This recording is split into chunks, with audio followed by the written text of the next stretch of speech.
అనుదిన వాగ్దానం, daily promise. దేవుని నామానికి మహిమ కలుగును గాక. మన ప్రభును ప్రియరక్షకుడైన యేసుక్రీస్తు వారి శుభనామంలో మీకు నా హృదయపూర్వక వందనాలు తెలియజేస్తున్నాను. ఈ దినం దేవుని వాగ్దానం, వారు రాయి పొర్లింపబడి ఉండుట చూచిరి. మార్కు 16:4. వారు కనులెత్తి చూడగా రాయి పొర్లింపబడి ఉండుట చూచిరి. 2-3 వచనాలు చూస్తే, వారు ఆదివారమున పెందలకడ లేచి బయలుదేరి సూర్యోదయమైనప్పుడు సమాధి ఎద్దుకు వచ్చుచుండగా, సమాధి ద్వారం నుండి మన కొరకు ఆ రాయి ఎవడు పొర్లించునని ఒకరితో ఒకడు చెప్పుకొచ్చుండిరి. ఎందుకంటే ఆ రాయి ఎంతో పెద్దది గనుక. యేసుక్రీస్తు ప్రభు వారిని ఎప్పుడైతే సమాధిలో పెట్టారో, ఇక శిష్యుల జీవితాల్లో చీకటి అలుముకుంది. వారి కనుల ముందు అంధకారమే మిగిలింది. నిరీక్షణ కోల్పోయారు, కృంగుబాటుకు లోనయ్యారు. ఆయనకు పూయి వల్లని సుగంధ ద్రవ్యాలను కొన్నారు. పెందల కడనే లేచారు, బయలుదేరారు. వారు అడుగులు ముందుకు వేస్తూ ఉండగా సూర్యోదయమైంది. రాయి పొర్లింపబట్టను చూచారు. అవును, నిరీక్షణ కోల్పోయిన నీవు చీకటి ఉండగానే పెందల కడని లేచి ఆయనను చేరుకోవడానికి అడుగులు వేస్తే, నీకును ప్రభునకును అడ్డుగా ఉండే ఎంత పెద్ద బండరాయి అయినా పొర్లింపబడుతుంది. Praise lord. నిజమే, అవిశ్వాసమైన ఓ పెద్ద బండరాయి, నిరీక్షణ కోల్పో చేసే ఓ పెద్ద బండరాయి, కృంగుబాటు, నిరాశ, నిస్పృహలకు లోను చేసే ఓ పెద్ద బండరాయి ఆయనను లేకపోతే ప్రభువును చేరుకోనీయకుండా సాతానుడు అడ్డుగా నిలిపినాడా? అయినప్పటికీ ఆయనను చేరుకోలేమన్న భయం నీకు ఉన్నప్పటికీ, అవును, రోమా ప్రభుత్వపు వారు వేసే గవర్నమెంట్ సీలు ఉన్నప్పటికీ, బలమైన సైనికులు కావలిదారులు అయినప్పటికీ, చీకటి ఉండగానే పెందలకడనే లేచి నీవు అడుగులు వేయ మొదలు పెడితే నీ జీవితంలో సూర్యోదయం అవుతుంది. ఆ తర్వాత నీవు కనులెత్తి చూస్తే ఆ సూర్యోదయ వెలుగులో రాయి పొర్లింపబడుట నువ్వు చూస్తావు. ఆమేన్. విశ్వాసం లేదు, నిరీక్షణ లేదు. ఓ ప్రక్క కృంగుబాటు, మరో ప్రక్క చీకటి, ఎదురుగా బండరాయి, సీలు, రానువారు.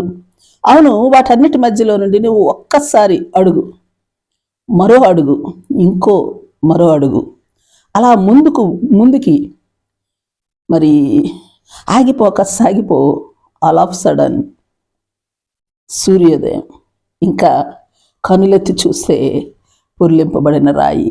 ఆమేన్. Praise lord. ప్రభునందు విశ్వాసంతో, నిరీక్షణతో అడుగులు వేస్తే ఏ బండరాయి వారి ముందు నిలువ నేరదు.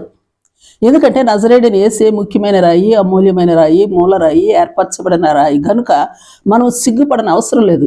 విశ్వసింపని వారికైతే ఆయనే అడ్డురాయి, ఆయనే అడ్డుబండ. అందుకే నీవు ఉన్న స్థితి నీకు అడ్డుబండగా ఉన్నదా? నీ చుట్టూ ఉన్న పరిస్థితులు నీకు అడ్డుబండగా ఉన్నాయా? నీవు మాత్రం వాక్యానికి విధేయత చూపి అడుగులు వేయాలి. భయపడని అవసరం లేదు. అడ్డురాయి ఎంత పెద్దదైనా తొలగించడానికి వాటిని నీవు సమీపించక ముందే అడ్డుబండలను తొలగించి వేసేస్తారు దేవుని దూతలు. ఒకవేళ నువ్వు అవిశ్వాసమైతే, నజరేయుడైన యేసును నిరాకరించువాడవైతే, ఆయనే నజరేయుడైన యేసే నీకు అడ్డురాయిగా, అడ్డుబండగా ఉంటాడు. ఆ రాయిని తొలగించేవారు ఉండరు. నీ ఉన్న స్థితిని, నీ చుట్టూ ఉన్న పరిస్థితులను దాటి వెళ్ళలేవు. దాటించేవారు ఉండరు. ఆ బండను తొలగించేవారు ఉండరు. అందుకే చీకటిలో నుండి ఆశ్చర్యకరమైన సూర్యోదయాన్ని చూచినట్లు ప్రభునందే విశ్వాసం ఉంచి నీ అడుగులు ప్రారంభించు. ఏ బండరాయి అయినా, అది ఎంత పెద్దదైనా నీ ముందు నిలువ నేరదు, పొర్లింపబడియే ఉంటుంది. అందుకే నీ విశ్వాస నేత్రాలు తెరిచి పైకి చూడు, వాక్యాన్ని నమ్ము, వాక్య ప్రకారము నడువు, అడుగులు ప్రారంభించు. ఆమేన్. Praise lord. ప్రార్థన చేసుకుందాం. ప్రేమ నమ్మకం కలిగిన మా పరలోకపు తండ్రి, నీ పరిశుద్ధ నామానికి స్తుతులు, స్తోత్రాలు దేవా.